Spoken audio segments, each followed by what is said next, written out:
അവരാ പണി ചെയ്യാതെ നമ്മളോട് പറയാണ് ലഹരി വസ്തുക്കൾ പെരുകുന്നു, നിങ്ങളിറങ്ങും. ഇതൊക്കെ സർക്കാരിൻ്റെ മനുഷ്യരുടെ കണ്ണിൽ പൊടിയിടാൻ വേണ്ടി സർക്കാർ ചെയ്യുന്ന തട്ടിപ്പാണ്. എന്നിട്ട് എക്സൈസുകാർ പറയാണ് മാതാപിതാക്കൾ ശ്രദ്ധിക്കൂ. അപ്പോൾ ഇവർക്ക് എന്താ പണി? നമ്മൾ പണിക്ക് പോയി കിട്ടുന്ന പൈസ ടാക്സ് കൊടുത്തിട്ടാണ് ഇവർക്ക് ശമ്പളം കിട്ടണത്. അതനുസരിച്ചുള്ള പണി ഇവർ ചെയ്യണം. ജനങ്ങളെ പറ്റിക്കുകയാണ്, ജനങ്ങളെ പഠിപ്പിക്കുകയാണ്. സർക്കാരിൻ്റെ വരുമാനമാണ് മദ്യക്കച്ചവടം. അപ്പോൾ ഈ ജനം പറയാണ് വിൽക്കാണ്ട് പറ്റില്ലല്ലോ. അങ്ങനെ ജനങ്ങളെ തെറ്റിദ്ധരിപ്പിച്ച് പഠിപ്പിച്ച് അതിൻ്റെ മറവിൽ കേരളത്തിൽ മദ്യക്കച്ചവടം നടത്തുന്നു. ഉപ്പ് സത്യാഗ്രഹത്തിൻ്റെ അതേ പതിപ്പ് ഞങ്ങൾ അവിടെ പോയി ഗാന്ധിജിയുടെ ആത്മാവ് കുടികൊള്ളുന്ന കടൽ വെള്ളം കുപ്പിയിലേക്ക് കൊണ്ടുവന്നിട്ട് ഇവിടെ കുറുക്കി ഉപ്പാക്കി മാറ്റിക്കൊണ്ട് ഇനി ആ ഉപ്പ് ഉപയോഗിച്ച് ഭക്ഷണം ഉണ്ടാക്കും. ഇടതുപക്ഷ ജനാധിപത്യ മുന്നണി ഇനി വിശ്വസിക്കാൻ പറ്റില്ല. 8 കൊല്ലം കൊണ്ട് നമുക്ക് മനസ്സിലായി കഴിഞ്ഞു. ഇവർ മദ്യനിരോധനത്തിനോ മദ്യവർജനത്തിനോ ഒന്നും ഇവർക്ക് താല്പര്യമില്ല. അതുകൊണ്ട് ഇവർ ശരിയാവില്ല.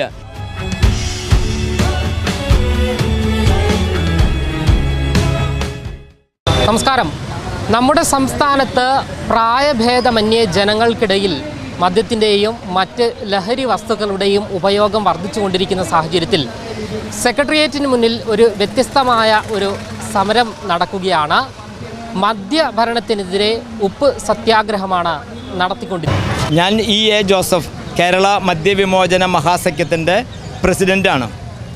ഞങ്ങൾ കേരളത്തെ മദ്യത്തിൻ്റെയും മറ്റ് ലഹരി വസ്തുക്കളുടെയും പിടിയിൽ നിന്ന് ജനങ്ങൾക്ക് സ്വാതന്ത്ര്യം ലഭിച്ച് കേരളത്തിന് എല്ലാ വിധത്തിലുള്ള പുരോഗതി ഉണ്ടാകണമെന്ന് ആഗ്രഹിക്കുന്നവരാണ്. ഇപ്പോൾ കേരളം ഭരിക്കുന്ന ഇടതുപക്ഷ ജനാധിപത്യ മുന്നണി 2016 തെരഞ്ഞെടുപ്പിൽ പറഞ്ഞത് ഐക്യജനാധിപത്യ മുന്നണിയുടെ ഉമ്മൻചാണ്ടിയുടെ മദ്യനിരോധനം തട്ടിപ്പാണ്, നുണ പറയുന്നവർ തിരിച്ചറിയുക, മദ്യവർജനത്തിലൂടെ മദ്യവിമുക്ത കേരളം ഉണ്ടാക്കും എന്ന് പറഞ്ഞ് ജനങ്ങളെ വിശ്വസിപ്പിച്ച് ജനങ്ങൾ വോട്ട് നൽകിയിട്ടാണ് ഈ ഗവൺമെൻറ് വന്നത്. ഈ ഗവൺമെൻറ് ഇപ്പോൾ 8 വർഷമായി ഭരിക്കുന്നു. അന്ന് 2016 ഉണ്ടായിരുന്നതിനേക്കാൾ 288% മറ്റ് ലഹരി വസ്തുക്കൾ ഇവിടെ പെരുകി. മദ്യം ബാറുകൾ 29 ബാറുണ്ടായിരുന്ന സ്ഥാനത്ത് ഇപ്പോൾ 800 ചില്ലാനും ബാറുകളായി ഉയർന്നു. അപ്പോൾ മദ്യവും മറ്റ് ലഹരി വസ്തുക്കളും പെരുകുകയാണ് ചെയ്തത്. അതിന് പ്രധാനപ്പെട്ട കാരണം മദ്യം വിൽക്കുന്ന സർക്കാർ മദ്യമല്ല ഇവിടുത്തെ കുഴപ്പം, മറ്റുള്ളതാണെന്ന് ജനങ്ങളെ തെറ്റിദ്ധരിപ്പിക്കാൻ വേണ്ടി, അതായത് ജനങ്ങളെ ഭീതി പരത്താൻ വേണ്ടി. തെറ്റിദ്ധരിപ്പിക്കുക എന്ന് പറഞ്ഞാൽ മുമ്പും ഇവിടെ ഈ ലഹരി വസ്തുക്കൾ ഉണ്ടായിരുന്നു, ഇപ്പോഴല്ലല്ലോ ഉണ്ടായത്. അപ്പോൾ അന്നൊന്നും ഇല്ലാത്ത വിധം ഇപ്പോൾ ഭയങ്കര ഭീകരമാണെന്ന് വരുത്തി തീർക്കാൻ വേണ്ടി ലഹരി വസ്തുക്കൾക്കെതിരെ എന്നുള്ള നിലയിൽ ബോധവൽക്കരണ പരിപാടി നടത്തി. ഈ രംഗത്ത് അല്പം പോലും പരിജ്ഞാനമില്ലാത്ത എക്സൈസ് ഉദ്യോഗസ്ഥന്മാരും പോലീസ് ഉദ്യോഗസ്ഥന്മാരാണ് ഈ പിഞ്ചു കുട്ടികളോട് ലഹരിക്കെതിരെയുള്ള ബോധവൽക്കരണം നടത്തുന്നത്. അവരുടെ വിവരക്കേട് കൊണ്ട് കൂടുതൽ ആളുകൾ ഈ രംഗത്തേക്ക് വരികയാണ് ഉണ്ടാകുന്നത്. ഇവരുടെ പ്രവർത്തനം വാസ്തവത്തിൽ കേരളത്തിന് വിരുദ്ധമായൊരവസ്ഥയാണ് ഉണ്ടായിട്ടുള്ളത്. 288% വർദ്ധിക്കുക എന്ന് പറയുമ്പോൾ നിങ്ങൾ ആലോചിച്ച് നോക്കണം. 8 വർഷമായിട്ടും ഇപ്പോഴും ഈ വക സാധനങ്ങൾക്കെതിരെ സാധനങ്ങൾ ഇല്ലാതാക്കാൻ ഒരു കാര്യം ഇവരെ കൊണ്ട് ചെയ്യാൻ കഴിയുന്നില്ല. ഇപ്പോഴും ഇതിനെതിരെ പ്രചരണം നടത്തിക്കൊണ്ടേ ഇരിക്കുകയാണ്. അപ്പോൾ ഈ 8 വർഷം ഇവരെന്താ ചെയ്തത്? ഇവരുടെ കയ്യിലാണ് സകല സംവിധാനം. ഈ വസ്തുക്കൾ എങ്ങനെ വരുന്നു, എങ്ങനെ തടയാം ഒക്കെ ചെയ്യാൻ പറ്റുന്ന ആളുകളാണ് ഈ ഉദ്യോഗസ്ഥന്മാർ. ഇവരൊന്നും മനസ്സ് വെച്ച ഒരു പൊടി സാധനം ഇവിടെ കിട്ടില്ല. ഇവരതൊന്നും ചെയ്യാതെ ഒക്കെ നാട്ടുകാർ ശ്രദ്ധിക്കണം, വീട്ടുകാർ ശ്രദ്ധിക്കണം, മക്കളെ നോക്കണം എന്ന് പറയാൻ ഇവർ വേണോ? നമ്മൾ നമ്മുടെ മക്കളെ വളർത്തുന്ന ജോലിക്ക് പോയിട്ട് അവർ ഒരു വഴിക്ക് നാശാവാതിരിക്കണം എന്ന് അതിയായി ആഗ്രഹിക്കുന്നവർ നമ്മൾ. എന്നിട്ട് എക്സൈസുകാർ പറയാണ് മാതാപിതാക്കൾ ശ്രദ്ധിക്കൂ. അപ്പോൾ ഇവർക്ക് എന്താ പണി? നമ്മൾ പണിക്ക് പോയി കിട്ടുന്ന പൈസ ടാക്സ് കൊടുത്തിട്ടാണ് ഇവർക്ക് ശമ്പളം കിട്ടണത്. അതനുസരിച്ചുള്ള പണി ഇവർ ചെയ്യണം. അവരാ പണി ചെയ്യാതെ നമ്മളോട് പറയാണ് ലഹരി വസ്തുക്കൾ പെരുകുന്നു, നിങ്ങളിറങ്ങും. ഇതൊക്കെ സർക്കാരിൻ്റെ മനുഷ്യരുടെ കണ്ണിൽ പൊടിയിടാൻ വേണ്ടി സർക്കാർ ചെയ്യുന്ന തട്ടിപ്പാണ്. മദ്യം ഇവിടെ ഒരു പ്രശ്നമല്ല എന്ന് ജനങ്ങളെ പഠിപ്പിക്കണം. അതിൻ്റെ ഫലമായി ഞങ്ങളുടെ സംഘടനയിൽ പോലും ചില ആൾക്കാർ പറയുന്നു മദ്യനിരോധന പ്രവർത്തനം ആ പേര് മാറ്റിയിട്ട് ലഹരി വിരുദ്ധമാക്കാൻ പറയും. ലഹരി മറ്റെല്ലാ ലഹരി വസ്തുക്കളോട് നിരോധിക്കപ്പെട്ടവയാണ്. അത് ഇനിയും നമ്മുടെ സമൂഹത്തിൽ വരുന്നുണ്ടെങ്കിൽ ഇവർക്ക് കഴിവ് കെട്ട സർക്കാർ എന്നല്ല എൻ്റെ അർത്ഥം. ഇവർക്ക് കഴിവില്ലെങ്കിൽ ഇവർ ഇറങ്ങിപ്പോവാൻ വേണ്ടത്. പകരം അത് നിർത്തണം, തടയണമെന്ന് പറയല്ല വേണ്ടത്. അതിവിടെ നിരോധിച്ച സാധനങ്ങൾ ഉണ്ടാവുന്നുണ്ടെങ്കിൽ അത് ഇവരുടെ കഴിവുകേടാണ്. അത് വാസ്തവത്തിൽ മദ്യം വിൽക്കുന്ന സർക്കാർ ജനങ്ങളുടെ മുമ്പിൽ നല്ല സർക്കാരാണ് എന്ന് ജനങ്ങളെ തെറ്റിദ്ധരിപ്പിക്കാൻ വേണ്ടിയാണ് മറ്റ് ലഹരി വസ്തുക്കൾക്കെതിരെ ഈ പ്രചരണം മുഴുവൻ നടത്തിക്കൊണ്ടിരിക്കുന്നത്. അപ്പോൾ ജനങ്ങൾ പറയാണ് മദ്യം നിരോധിക്കാൻ പറ്റില്ല, കാരണം സർക്കാരിൻ്റെ മെയിൻ വരുമാനം ഇതാണെന്നാണ് ജനങ്ങളെ പഠിപ്പിച്ചു വെച്ചിരിക്കുന്നത്. സർക്കാരിന് ഈ മദ്യം വിറ്റ് കിട്ടുന്ന പണത്തിൻ്റെ എത്രയോ ഇരട്ടിയാണ് മദ്യം മൂലമുണ്ടാകുന്ന പ്രശ്നങ്ങൾ പരിഹരിക്കാൻ സർക്കാർ ചിലവാക്കുന്നത്. ഇവിടുത്തെ പ്രാഥമിക ആരോഗ്യ കേന്ദ്രത്തിലും താലൂക്ക് ആശുപത്രിയിലും ജില്ലാ ആശുപത്രിയിലും മെഡിക്കൽ കോളേജിലും എത്തുന്ന രോഗികളുടെ അടിസ്ഥാന കാരണം മദ്യവുമായി ബന്ധപ്പെട്ടതാണ്. മദ്യം കുടിച്ച് നേരെ അസുഖം വരുന്നത് കൂടാതെ മദ്യത്തിന് വേണ്ടി പണം ചെലവഴിച്ചപ്പോൾ വീട്ടിലേക്ക് പൈസ കൊണ്ടുവരാൻ പറ്റുന്നില്ല, വീട്ടിൽ അരി മേടിക്കാൻ പറ്റുന്നില്ല, അവിടെ പോഷകമൂലമുള്ള ഭക്ഷണം കൊടുക്കാൻ പറ്റുന്നില്ല, രോഗം വന്ന ചികിത്സയ്ക്ക് കാശില്ല, കൂടുതൽ രോഗത്തിലേക്ക് ജനങ്ങൾ തള്ളിയിടപ്പെടുകയാണ്. അപ്പോൾ കിട്ടുന്ന മദ്യം വിറ്റ് കിട്ടുന്ന പൈസ ആരോഗ്യരംഗത്ത് പോലും ചെലവഴിക്കാൻ തികയുന്നില്ല. പിന്നെയും മദ്യം കുടിച്ചിട്ടുണ്ടാകുന്ന അടിപിടി, വാഹനാപകടം, അക്രമങ്ങൾ തുടങ്ങിയ കാര്യങ്ങൾക്ക് പോലീസ് ഓടണം. പോലീസ് സേനയെ സജ്ജമാക്കാൻ എത്ര ആയിരം കോടി രൂപ ഒരു വർഷം ചിലവാകുന്നുണ്ട്. ഇതൊക്കെ നമ്മുടെ മറ്റ് ജനങ്ങൾ, കള്ളു കുടിക്കാത്ത ആളുകൾ കൊടുക്കുന്ന ടാക്സ് ഉപയോഗിച്ചിട്ടാണ് പോലീസുകാർക്ക് ശമ്പളം കൊടുക്കുന്നത്. അതുകൂടാതെ ഒക്കെ കോടതികളിൽ എത്തുമ്പോൾ കോടതി ചിലവ് എത്രയാണ്? ഇന്ന് ജയിലുകൾ, അത് നിങ്ങൾ പരിശോധിക്കേണ്ടതാണ്. 3 ഇരട്ടി ആളുകൾ, ജയിൽ കപ്പാസിറ്റിയുടെ 3 ഇരട്ടി ആളുകൾ ഇപ്പോൾ ജയിലിൽ കിടക്കണേ.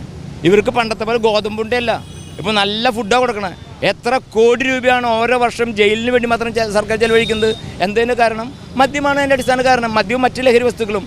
ഇപ്പോൾ 2 രൂപയ്ക്ക് അരി കൊടുക്കുന്നു പാവപ്പെട്ടവർക്ക്. എങ്ങനെയും പാവപ്പെട്ടവനായത്? പണിയില്ലാണ്ടല്ല, ഇവിടെ കേരളത്തിൽ എല്ലാവർക്കും പണിയുണ്ട്. അതുകൊണ്ടാണ് 40 ലക്ഷം മറ്റ് സംസ്ഥാനങ്ങളിൽ നിന്ന് ആൾക്കാരോട് ജോലി ചെയ്യണേ. അപ്പോൾ ഇവിടെ എല്ലാവർക്കും പണിയുണ്ട്. ആ പണിയെടുത്ത് പൈസ വീട്ടിലെത്തുന്നില്ല. അപ്പോൾ അവർക്കത് ദരിദ്രനായതിൻ്റെ പേരിൽ അവർക്ക് അരി ഫ്രീ ആയിട്ട് കൊടുക്കുന്നു, 2 രൂപയ്ക്ക് അരി കൊടുക്കുന്നു. അതുകൂടാതെ പെൻഷൻ കൊടുക്കുന്നു. ഞാൻ 65 വയസ്സായ ആളാണ്. എനിക്ക് പെൻഷൻ ഉണ്ടോ എന്ന് ഞാൻ ചോദിച്ചപ്പോൾ നിങ്ങൾക്ക് കാറുണ്ടല്ലോ, നിങ്ങൾക്ക് വീടുണ്ടല്ലോ എന്നാണ് പറഞ്ഞത്. ഞാൻ കള്ളു കുടിച്ച് നശിച്ചിരുന്നെങ്കിൽ എനിക്ക് പെൻഷൻ തരണം സർക്കാർ. അപ്പോൾ ഇവിടെ പെൻഷൻ കൊടുക്കേണ്ട ഗതികേട് വന്നെങ്ങനെയാണ്? ആൾക്കാർ കള്ളു കൊടുത്തിട്ടാണ്. അപ്പോൾ ജനങ്ങളെ മുഴുവൻ നശിപ്പിച്ചിട്ട് ജനങ്ങളെ നന്നാക്കാനുള്ള പണം ഉണ്ടാക്കുന്നു എന്ന് പറയുന്നത് നമ്മൾ ചിന്തിക്കേണ്ടതാണ്. ഇത് വെറും തട്ടിപ്പാണ്. ജനങ്ങളെ പറ്റിക്കുകയാണ്, ജനങ്ങളെ പഠിപ്പിക്കുകയാണ്. സർക്കാരിൻ്റെ വരുമാനമാണ് മദ്യക്കച്ചവടം. അപ്പോൾ ഈ ജനം പറയാണ് വിൽക്കാണ്ട് പറ്റില്ലല്ലോ. അങ്ങനെ ജനങ്ങളെ തെറ്റിദ്ധരിപ്പിച്ച് പഠിപ്പിച്ച് അതിൻ്റെ മറവിൽ കേരളത്തിൽ മദ്യക്കച്ചവടം നടത്തുന്നു. ഇപ്പോൾ നമ്മൾ ക്ലിയറായിട്ട് മനസ്സിലായി, ബാർ മുതലാളിമാർ കൊടുക്കുന്ന നിർദ്ദേശമനുസരിച്ചാണ് മദ്യനയം രൂപീകരിക്കുന്നത്. ഇപ്പോൾ നമുക്ക് മനസ്സിലായി. ഇവിടെ ഈ ലഹരി വസ്തുക്കൾക്കെതിരെ ബോധവൽക്കരണം നടത്താൻ പറഞ്ഞത് ആരാണ്? ബാറുകാരാണ്. അതുപോലെ ഈ കേരളത്തിൽ ഉണ്ടാകുന്ന എല്ലാ മദ്യനയവും സ്വരൂപിക്കുന്നത് ഈ ബാറുകാരാണെന്ന് ഇപ്പോൾ വളരെ വ്യക്തമായി. നമ്മളെന്നും പറയാറുണ്ട്, മദ്യ ലോബിക്ക് വേണ്ടിയാണ് ഈ സർക്കാർ ഭരിക്കുന്നത്, നാട് നന്നാക്കാനല്ല. ഇവർക്ക് നാട് നന്നാക്കണമെന്ന് ആഗ്രഹമില്ല. പാർട്ടിക്ക് കമ്മീഷൻ കിട്ടും, മുന്നണിക്ക് കമ്മീഷൻ കിട്ടും, സർക്കാരിൻ്റെ ഖജനാവിലേക്ക് നേരിട്ട് പണം വരുമെങ്കിലും ആ പണം ഒന്നിനും കൊള്ളാതെ നശിച്ചുകൊണ്ടിരിക്കുകയാണ്. അപ്പോൾ മദ്യക്കച്ചവടം പ്രതിവർഷം കോടികളുടെ നഷ്ടമാണ് കേരളത്തിൽ ഉണ്ടാക്കിക്കൊണ്ടിരിക്കുന്നത്. ഇത് ജനങ്ങളെ പഠിപ്പിക്കണം. അത് നിങ്ങളുടെ ഈ ചാനലൊക്കെ ആണെങ്കിൽ വന്നാൽ ആളുകൾക്ക് ഇത് മനസ്സിലാവും. ചാനൽ ചർച്ചകളിൽ വിളിക്കപ്പെടുന്ന ആളുകൾ നമ്മൾ ശ്രദ്ധിക്കാറുണ്ട്. ഇതിൻ്റെ ഒരു ABCD അറിയാത്ത ആൾക്കാരാണ് മദ്യത്തിനെതിരെ സംസാരിക്കാൻ വരുന്നത്. എന്നിട്ട് അവൻ പറയുന്ന മണ്ടത്തരാണ് ലോകം മുഴുവൻ പറഞ്ഞുകൊണ്ടിരിക്കുന്നത്. എന്നിട്ട് അത് കേൾക്കുന്ന ആൾക്കാർ അത് പറഞ്ഞുകൊണ്ടിരിക്കുകയാണ്. സത്യം അതല്ല. സത്യം പഠിക്കാൻ നമ്മൾ തയ്യാറാകുന്നില്ല. അല്ലെങ്കിൽ നമ്മുടെ യഥാർത്ഥത്തിൽ എന്നൊന്നും വിളിക്കുന്നില്ല ഞാൻ വിചാരിക്കാറുണ്ട്. ഇവരെന്തുകൊണ്ട് എന്നെ വിളിക്കാത്ത ഈ ചർച്ചകൾക്കൊക്കെ? ഒന്ന് വിളിച്ചാൽ നമ്മൾ ഈ കാര്യങ്ങൾ കൃത്യമായിട്ട് പറയും. ഞാൻ 44 കൊല്ലമായി മദ്യ നിരോധന പ്രസ്ഥാനത്തിൽ പ്രവർത്തിച്ചുകൊണ്ടിരിക്കുന്ന മനുഷ്യനാണ്. വെറുതെ ഇങ്ങനെ പറഞ്ഞു പോകുന്ന ആളല്ല, പഠിച്ച് പറയുന്ന ആളാണ്. പക്ഷെ നമുക്കിത് പറയാൻ പറ്റുന്നില്ല. ഞങ്ങൾക്ക് കുഞ്ഞാളുകളോട് എന്തോരം പറയാൻ പറ്റും? ചെറിയ ഇപ്പോൾ ഇവിടെ യോഗം നടത്തിയാൽ കുറച്ച് ആളുകൾ കേൾക്കാനുള്ളൂ. ഇത് വലിയ ആളുകൾ കേൾക്കണം. ജനത്തെ പറ്റിച്ചുകൊണ്ട് കേരളത്തെ നശിപ്പിക്കുകയാണ് ചെയ്തുകൊണ്ടിരിക്കുന്നത്. അതിനെതിരെ കേരളത്തിനൊരു വിമോചനം വേണം, സ്വാതന്ത്ര്യം വേണം. ആ സ്വാതന്ത്ര്യ സമര പോരാട്ടമാണ് ഞങ്ങൾ ദണ്ഡിയിൽ പോയി ഇന്ത്യൻ സ്വാതന്ത്ര്യ സമരത്തിൻ്റെ സുപ്രധാന ഘട്ടമായിട്ടുള്ള ഉപ്പ് സത്യാഗ്രഹത്തിൻ്റെ അതേ പതിപ്പ് ഞങ്ങൾ അവിടെ പോയി ഗാന്ധിജിയുടെ ആത്മാവ് കുടികൊള്ളുന്ന കടൽ വെള്ളം കുപ്പിയിലാക്കി കൊണ്ടുവന്നിട്ട് ഇവിടെ കുറുക്കി ഉപ്പാക്കി മാറ്റിക്കൊണ്ട് ഇനി ആ ഉപ്പ് ഉപയോഗിച്ച് ഭക്ഷണം ഉണ്ടാക്കും. ഇവിടെ മദ്യമല്ല വേണ്ടത്, ഭക്ഷണമാണ് വേണ്ടത് എന്നുള്ള മുദ്രാവാക്യം ഉയർത്തി കേരളത്തിൻ്റെ എല്ലാ ഭാഗത്തും ഞങ്ങൾ ആ രീതിയിൽ ഭക്ഷണം കപ്പ പുഴുങ്ങിയിട്ടോ കഞ്ഞി വെച്ചിട്ടോ ആളുകൾക്ക് കൊടുക്കും, ഈ ഉപ്പ് കലർത്തിയ ഭക്ഷണം. എന്നിട്ട് സ്വാതന്ത്ര്യ സമരത്തിൻ്റെ ഭാഗമാക്കി മാറ്റും. അങ്ങനെ ഇന്ത്യൻ സ്വാതന്ത്ര്യ സമരത്തിൻ്റെ എല്ലാ ചൈതന്യവും ഉൾക്കൊണ്ടുകൊണ്ടുള്ള ഒരു അന്തിമ പോരാട്ടമാണ് ഞങ്ങൾ ടാർഗറ്റ് ചെയ്യുന്നത്. 2028 ജനുവരി 30-നുള്ളിൽ കേരളത്തിൽ മദ്യനിരോധനം വരണം. ഈ മുന്നണി, ഇടതുപക്ഷ ജനാധിപത്യ മുന്നണി, ഇനി വിശ്വസിക്കാൻ പറ്റില്ല. 8 കൊല്ലം കൊണ്ട് നമുക്ക് മനസ്സിലായി കഴിഞ്ഞു ഇവർ മദ്യനിരോധനത്തിനോ മദ്യവർജനത്തിനോ ഒന്നും ഇവർക്ക് താല്പര്യമില്ല. അതുകൊണ്ട് ഇവർ ശരിയാവില്ല. ഇനി പ്രതീക്ഷ UDF-ലാണ്. ഇത് വളരെ ക്ലിയറായിട്ട് രാഷ്ട്രീയം തന്നെ പറയണത്. UDF വരണം. കാരണം അവരാണ് എപ്പോഴൊക്കെ ഭരണം വന്നുണ്ടോ അപ്പോഴൊക്കെ മദ്യനിരോധനത്തിന് അനുകൂലമായി നിലപാട് സ്വീകരിച്ചിട്ടുള്ളൂ. അതൊരു സത്യമാണ്. നമ്മൾ പലപ്പോഴും പറയും നമുക്ക് രാഷ്ട്രീയം വേണ്ടെന്ന് പറയും. രാഷ്ട്രീയമുണ്ട് ഇതിന്. ഇടതുപക്ഷം വന്നിട്ട് എന്താ ഉപകാരം ഉണ്ടാവുന്നത്? മദ്യത്തിന് അനുകൂലമായ നിലപാടാണ് ഉണ്ടായിട്ടുള്ളൂ.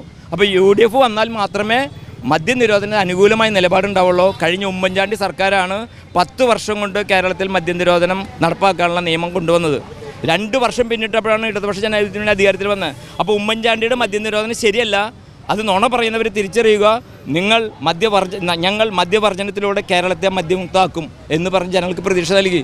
ജനങ്ങളുടെ ആഗ്രഹമാണ്. ഇവിടെ കേരളത്തിൽ 99% ആൾക്കാർക്കും ഈ മദ്യവും മറ്റ് ലഹരി വസ്തുക്കളും വേണ്ട എന്നുള്ള അഭിപ്രായക്കാരാണ്. കുടിക്കുന്ന ആൾക്കാർ പറയുന്നത് അതിൻ്റെ രുചി കൊണ്ട്, അതിൻ്റെ ആരോഗ്യം ഉണ്ടാകുന്ന സാധനം കൊണ്ടല്ല, അഡിക്ഷൻ കൊണ്ട് പറയുന്നതാണ്. ഈ കേരളം നന്നാവണമെങ്കിൽ മദ്യവും ലഹരി വസ്തു വേണമെന്ന് ആരെ പറയുക?